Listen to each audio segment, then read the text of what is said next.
त्यानंतर तुमची भूमिका काय? सागर बंगल्यात जाऊन भेटून बाहेर आल्यानंतर मी स्पष्ट तिथे केलं, आज दीपावली नवीन वर्ष आहे. मी वयाने मोठा आहे म्हणून देवेंद्रजींना महाराष्ट्राच्या निवडणुकीसाठी शुभेच्छा देण्यासाठी गेलो.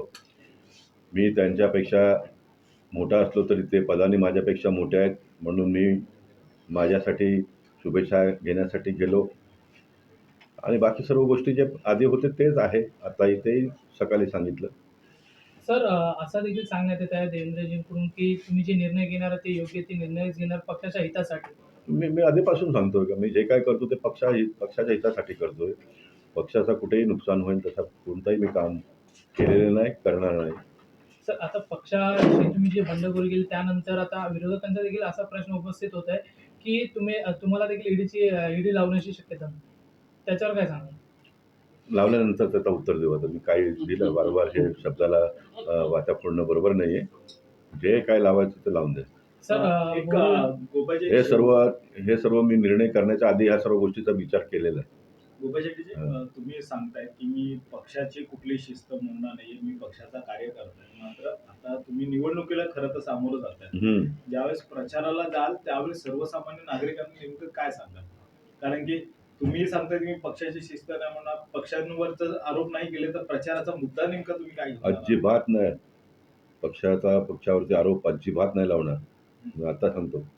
कारण मी एक असा जनप्रतिनिधी आहे ज्यांनी कधी अन्य पक्षावरती आरोप लावला नाही. कारण माझं काम नाही तो.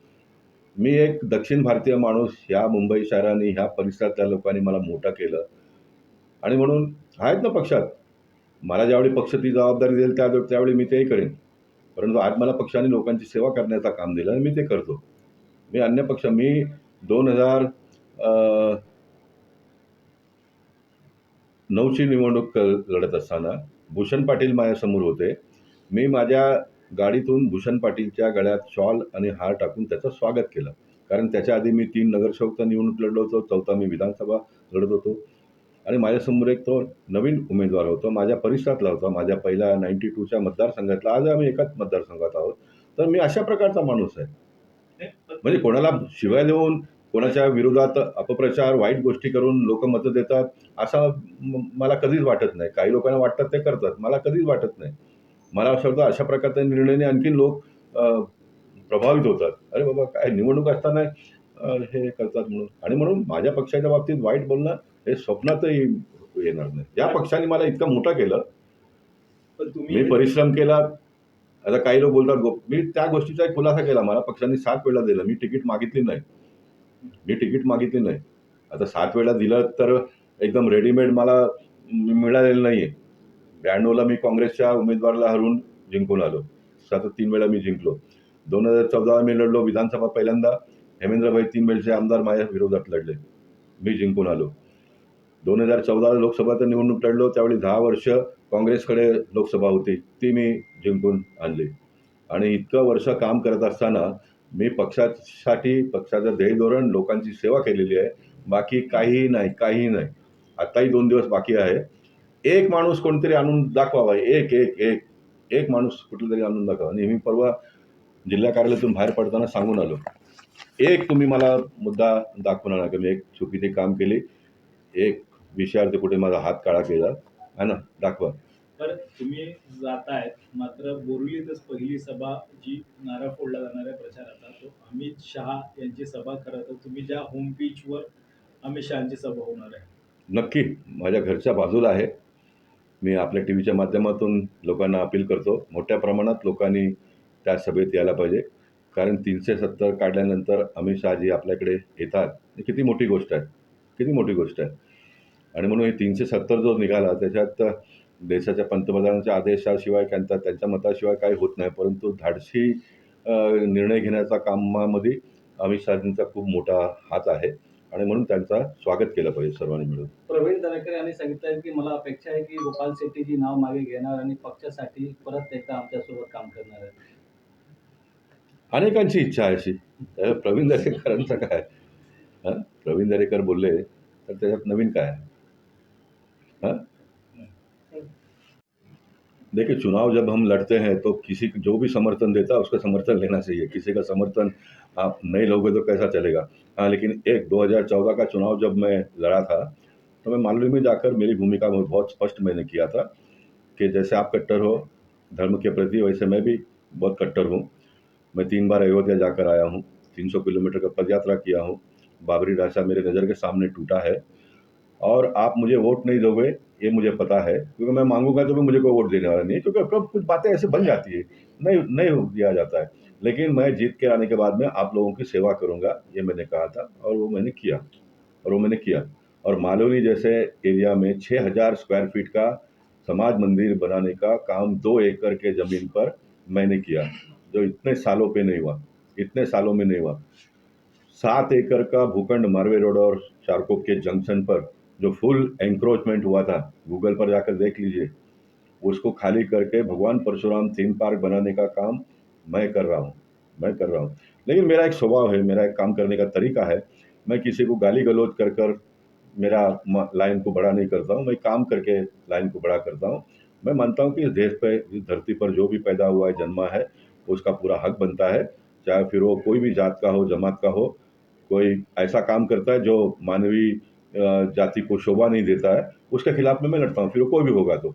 कोई भी होगा तो। मेरा घर परिवार का कोई है तो उसके लिए खिलाफ में भी लड़ता हूँ मैं। इसलिए मैंने अपने पूरे राजनीतिक जीवन में काम करके लाइन को बढ़ाई है। सत्ता आता है तो सत्ता लोगों को मदद करने के लिए होता है। सत्ता के माध्यम से किसी को हैरान करो, परेशान करो, ये मेरा स्वभाव कभी भी रहा नहीं है। तो कोई कांग्रेस वाले से आप पूछेंगे तो भी बताएँगे वो लोग बताएँगे। इसलिए सत्ता ये सेवा का एक साधन होता है, सेवा करने का एक ज़रिया होता है सत्ता। इसलिए सत्ता आने के बाद में हमने लोगों का सेवा करना चाहिए। सत्ता का पावर का दुरुपयोग करके किसी को परेशान करना, ये मेरे स्वभाव में कभी रहा नहीं है और आगे भी वैसे ही मैं काम करूँगा। सर, बोरीवली की जनता के मन में है गोपाल शेट्टी और कमल का निशान, लेकिन इस बार आप निर्दलीय लड़ रहे हैं, तो सिंबल के बारे में जनता तक कैसे अपनी बात पहुंचाएंगे? इस बात को लेकर जनता उत्सुक है। देखिए, आज नया साल है, सभी बातों का जवाब, सभी प्रश्न आप मत करिए, आज सभी बातों का जवाब मैं दूँगा नहीं। मैंने बार-बार कहा और ये सवाल मैंने सवेरे सागर बंगले के बाहर में दिया कि कमल मेरे दिल और दिमाग में से कोई निकाल नहीं सकता है ना? कमल मेरे दिल और दिमाग में से कोई निकाल नहीं सकता है। मैं बार-बार ये बात बताऊँ तो अच्छी बात है क्या? मैंने बोला कि मैं पार्टी छोड़ नहीं रहा हूँ, पार्टी का लाइन नहीं छोड़ रहा हूँ, पार्टी के नेताओं के बारे में नाराज़गी नहीं है। कुछ नेता जो इस प्रकार का गलत निर्णय करते हैं, उनके खिलाफ में ये लड़ाई है। ये सारी बातें मैंने बार-बार स्पष्ट कर दिया और कल तो मैंने ये भी कहा कि पार्टी को निकालना पड़ता है, डिसिप्लिनरी एक्शन लेना पड़ता है, ऐसा जो भी करते हैं उनके। वो पार्टी का काम है, वो करे, लेकिन मैं पार्टी नहीं छोडूंगा। सर, मात्र विनोद तावडेंनी करते नाहीये, त्यामुळे एक संग्राम निर्माण झाला की तुम्ही माघार घ्याल. पक्षाचा शिस्त तोडणार नाही हे विनोद तावडेजींनी कशाला सांगायला पाहिजे? मी बोललोय. पहिल्या दिवसापासून मी बोलतोय. मी एक शिस्तबद्ध कार्यकर्ता आहे. मी पक्षाला मानणारा कार्यकर्ता आहे. मी पक्षाच्या ध्येय धोरणाला मानणारा कार्यकर्ता आहे. हे मी पहिल्या दिवसापासून सांगतो. विनोद तावडेजींनी काय त्यात नवीन सांगितलं? नाही, त्यांच्या सांगण्यावरून असं निष्पन्न होतंय की तुम्ही कुठेतरी आज जी भेट झाली त्या भेटीनंतर तुम्ही कुठेतरी माघार घेताय, अशी एक चर्चा सुरू झालेली. काय नेमकी? बघा, चर्चा तर सुरू होणारच ना. आणि तुम्हा लोकांनाही मीडियाला अशा प्रकारची चर्चा लागते. चर्चा होत राहणार ना. निवडणुका असल्या का चर्चा होत असतात. सर, एक महत्वपूर्ण सवाल है, आपका जो मुद्दा है जब करते नाहीये, त्यामुळे एक संग्राम निर्माण झाला की तुम्ही माघार घ्याल. पक्षाचा शिस्त तोडणार नाही हे विनोद तावडेजींनी कशाला सांगायला पाहिजे? मी बोललोय. पहिल्या दिवसापासून मी बोलतोय. मी एक शिस्तबद्ध कार्यकर्ता आहे. मी पक्षाला मानणारा कार्यकर्ता आहे. मी पक्षाच्या ध्येय धोरणाला मानणारा कार्यकर्ता आहे. हे मी पहिल्या दिवसापासून सांगतो. विनोद तावडेजींनी काय त्यात नवीन सांगितलं? नाही, त्यांच्या सांगण्यावरून असं निष्पन्न होतंय की तुम्ही कुठेतरी आज जी भेट झाली त्या भेटीनंतर तुम्ही कुठेतरी माघार घेताय, अशी एक चर्चा सुरू झालेली. काय नेमकी? बघा, चर्चा तर सुरू होणारच ना. आणि तुम्हा लोकांनाही मीडियाला अशा प्रकारची चर्चा लागते. चर्चा होत राहणार ना. निवडणुका असल्या का चर्चा होत असतात. सर, एक महत्वपूर्ण सवाल है, आपका जो मुद्दा है जब है कि अगर गोपाल शेट्टी जी चुनाव मैदान में उतरते हैं तो शायद उन्हें रोकने के लिए ईडी जैसी को भी आपके पीछे लगा सकते हैं, तो क्या इसके लिए क्या करेंगे गोपाल जी? क्योंकि लोगों के सवाल ये जनता के हैं और सबके सवाल हैं। हिंदुस्तान में मैं एक ऐसा नेता हूँ, कार्यकर्ता हूँ, नेता नहीं सॉरी, कार्यकर्ता हूँ। ये सभी सवालों का प्रश्न मैंने पहले ही देवेंद्र जी को, अजित पवार जी को और आर पाटिल साहब दिवंगत, अब वो नहीं है इस दुनिया में, उनको पहले ही लिख दिया था।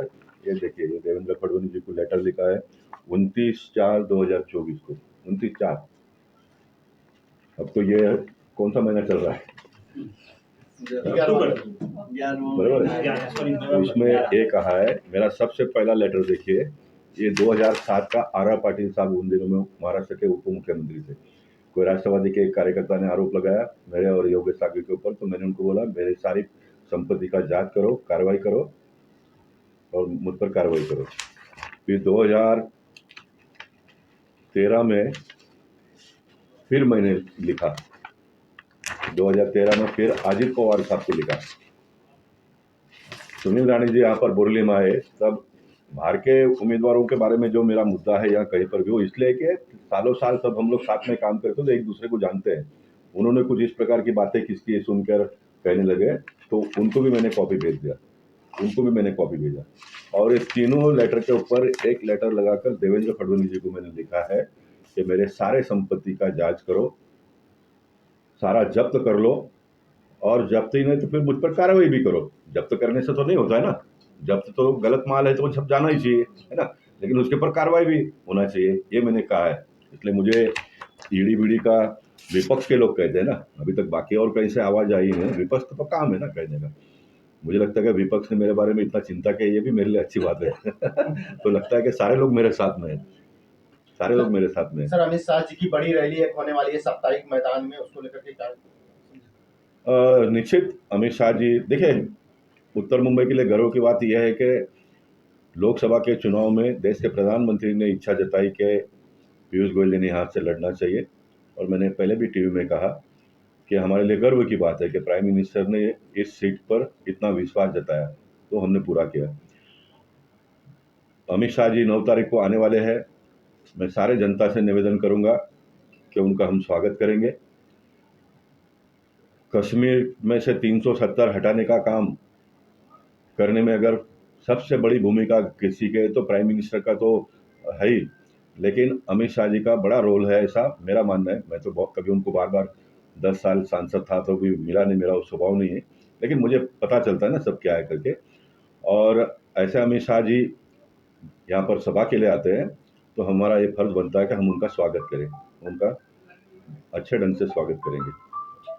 मैंने सवेरे टीवी में बैठ दिया कि आज नया साल है, नूतन वर्ष अभिनंदन के हिसाब से मैं गया था, और मैंने सवेरे भी वहाँ पर यही कहा कि मैं उनसे उम्र से बड़ा हूँ, इसलिए महाराष्ट्र में चुनाव में उनको शुभेच्छा देने के लिए गया, और वो पद से मेरे से बड़े हैं, इसलिए मैं भी अपने लिए शुभेच्छा लेने के लिए उनके पास गया।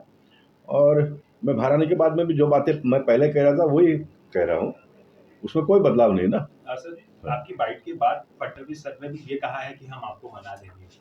तो देखिए, भारतीय जनता पार्टी का कोई भी नेता यही कहेगा कि हम मना रहे हैं, उनका वो काम है।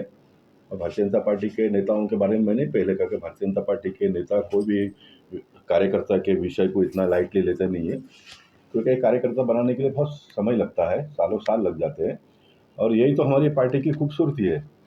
गलतियां तो होती है ना, हमसे भी गलती होती होगी, किसी से भी हम मानव जीवन में जीते हैं, तो गलतियां तो होती है, गलतियों को सुधार कर आगे बढ़ना चाहिए। तो सर, आप चुनाव मैदान में उतर रहे हैं, ये कंफर्म है? अब पार्टी की तरफ से कोई ऐसी बातचीत आपकी नहीं हुई, क्योंकि जो आ रहा है कि देवेंद्र जी आपको मनाने के लिए आज मिले थे। जी हाँ, न देवेंद्र जी देखिए बहुत बड़े, आज वो भले उप मुख्यमंत्री है, लेकिन हमारे लिए तो मुख्यमंत्री ही है, महाराष्ट्र के नेता है वो, इसलिए वो मेरे घर पर आए, ये मुझे ठीक नहीं लगा, इसलिए मैंने कहा कि आप मत आइए, मैं आऊँगा, और मैं जाकर मिलकर आया उनको। उसमें भी खास करके बोरीवली के लोगों के लिए ये गर्व की बात है कि अमित शाह जी यहाँ पर आ रहे हैं 370 निकालने के बाद में।